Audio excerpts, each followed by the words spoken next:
अंतर्यामी है तू मेरे जीवन का सरताज है तू।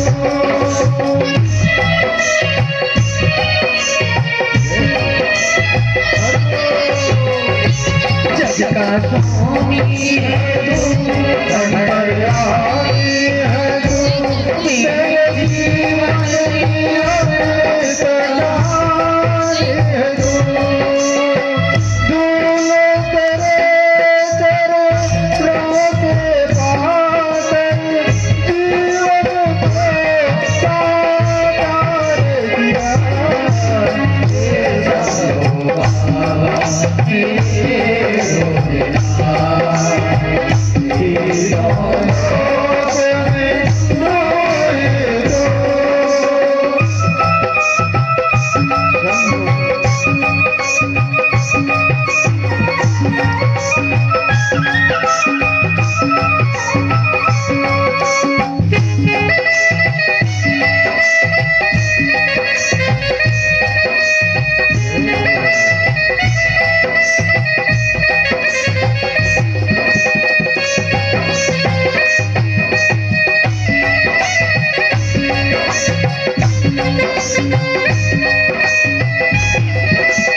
अंतर्यामी है तू, सबका स्वामी है तू, अंतर्यामी है तू मेरे जीवन की अमृत कहानी है तू।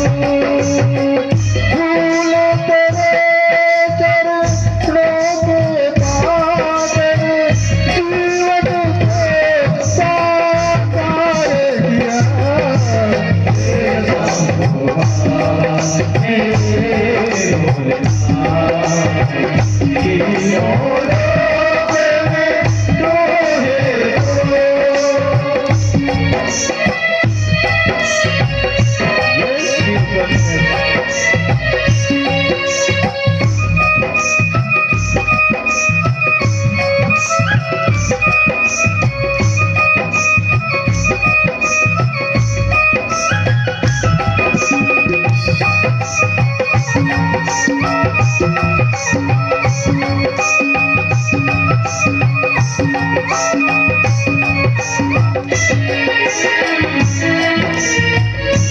तेरी महिमा अपार, मैं तो आया तेरे द्वार। तेरी महिमा अपार, मैं आया तेरे द्वार। तेरे चरणों में है प्रभु मुक्ति का द्वार।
शंकर जी में जल कितने लोग चढ़ाते हैं? हाथ खड़ा कीजिएगा।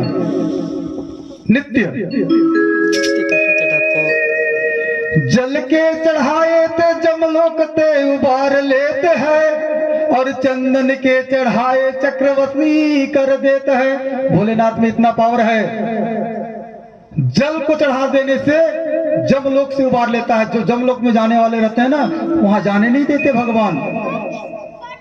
और चावल के चढ़ाए 3 लोक वसीक देते हैं, और पुष्प के चढ़ाए कलेश हर लेते हैं। फूल चढ़ाने से जो भी दुख रहता है भगवान उसको हर लेते हैं। अब बेलपत्र चढ़ाए थे अपनो जन करी लेते हैं, और गाल के बजाए थे निहाल करी देते हैं। शंकर भगवान के मंदिर में जाते हैं तो हर व्यक्ति बोलते हैं बम बम बम बम बम बम बम बम बम बम बम बम, हर हर महादेव, हर हर महादेव। आगे संक्षिप्त में ही ध्रुव चरित्र है। प्रियवर्तो भूतान पादो शतरूपा पतः सुतो, देवस्य कलह रक्षायाम जगतः स्थितो। मनु महाराज ने अपनी शत्रुपा नाम की भार्या से भगवान की कला से प्रियवर्त और उत्तानपाद का जो 2 पुत्र नाम के 2 पुत्र हुए, और ये जगत की रक्षा के लिए स्थिर हुए। जाये उत्तानपादस्य सुनीति सुरुचिस्तयो, सुरुचितयसी पत्न्यो नेतरयत सुतो ध्रुवः। राजा की 2 रानियां थी। किसका? उत्तानपाद का। प्रियव्रत और उत्तानपाद थे मनु महाराज के पुत्र। उत्तानपाद जिसका पद बहुत ऊंचा हो, बोलते हैं ना कि इसका पद प्रतिष्ठा बहुत बड़ा है। कहते हैं ना, कोई अध्यक्ष बन गया और कोई जनपद का अध्यक्ष बन गया, कोई विधायक बन गया, कोई बहुत बड़ा नेता बन गया, तो अरे इसका पद बहुत ऊंचा पद का है, बोलते हैं ना। तो उत्तानपाद का अर्थ है ऊंचा पद, या तो पैर मुड़ा है उल्टा। उनके 2 पत्नी थे, एक सुरुचि और एक सुनीति। सुनीति का मतलब है जो शास्त्र की नीति पे चले, वो सुनीति है। और सुरुचि कौन है? जो अपने रुचि पे चले, शास्त्र की रुचि को ना माने, शास्त्र की नीति को खंडन करके अपने रुचि से चले, वो कौन है? सुरुचि। तो हमें कैसे चलना चाहिए? सुनीति के अनुसार चलना चाहिए कि सुरुचि के अनुसार? बताइए। हमें सुनीति। प्रथम पत्नी है उत्तानपाद के सुनीति। लेकिन एक दिन राजा कहीं चले गए किसी दूसरे राज्य में, तो एक कन्या को देख करके मोहित हो गए। राजा की कन्या से वो विवाह करके ले आए, और जो अपने घर में ले आए तो बोले कि ये कौन है? तो कहा ये मेरा बड़े वाले पत्नी है सुनीति। तो कहा इसके जितना जल्दी हो सके बाहर करो घर से। कहे ना कि जो पत्नी आती है तो पहले बड़े वाली को पहले खिसकाने के चक्कर में रहती है। हर जगह होता है 1-2 पत्नी, तो पहले बड़े वाले को खिसकाने के चक्कर में रहती है। क्या कि छोटे वाली ज्यादा प्रिय रहती है ना। राजा को विवश होकर के घर से निकालना पड़ा, दूसरी जगह डेरा बनवाना पड़ा। और उस समय वो सुनीति गर्भा में थी। कुछ दिन के बाद वो ध्रुव का जन्म होता है, और 5 साल का जो बच्चा हो जाता है तो अपने पिता की गोद में जाकर के बैठना चाहता है, और बैठ जाता है। सुरुचि आती है और उसको गोद से उतार करके फेंक देती है। अगर तुम्हें अपने पिता के गोद में बैठना है तो तुम्हें परमपिता परमात्मा से मांगना पड़ेगा, और मेरे गर्भ से जन्म लेना पड़ेगा, तब कहीं जाकर के तुमको बैठना पड़ेगा। तुम्हारे पिता के गोद में बैठ सकते हो। इतना बात कहने के बाद रोते हुए वो लड़का आ गया, अपने माता को सुनीति को सुनाने लगा कि माँ वो मेरे पिता नहीं है का? मेरा पिता कौन है माँ, जो मैं अपने पिता के गोद में भी नहीं बैठ सकता। बड़ा दुख होने लगा। सुनीति समझाई कि बेटा ये जो है ना वो ठीक है, जो कुछ भी बोली है ठीक है। ये संसारिक माता पिता से क्या तुम आसरा रखते हो? जो परम पिता परमात्मा की गोद में बैठने के लिए कही है तो जाओ वन में तपस्या करो और परम पिता परमात्मा की गोद में बैठ जाओ। और 5 साल का नन्हा बालक घर छोड़ करके निकला और चला गया जंगल में। जंगल में पहुंचा तपस्या करने के लिए। जो जा रहा था नारद जी वहां प्रकट होते हैं, बीड़ा बजाते बजाते और नारायण का गुण गाते गाते।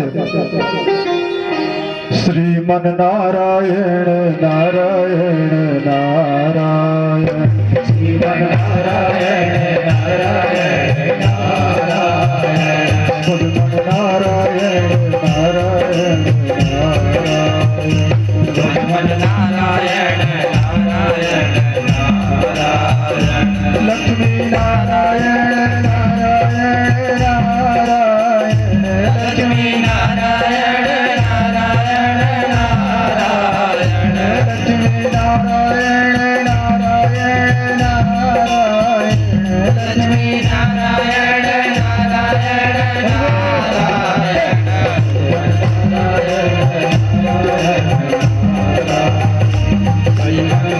नारायण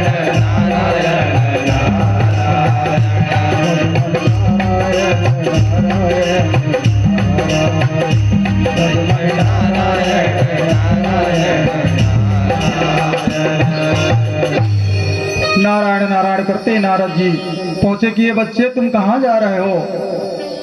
बोले कि हे महामुनि, हे महात्मा जी, मैं घर से आया हूँ तपस्या करने के लिए, मैं तप करने जा रहा हूँ। तो नारद जी बोले कि बेटा तुमने गुरु मंत्र लिया है? तो कहे मैं गुरु मंत्र तो लिया नहीं हूँ। तो गुरु मंत्र ले लो, इसके बाद जप करना। जब तक गुरु मंत्र नहीं लिए जप की सिद्धि नहीं होती है।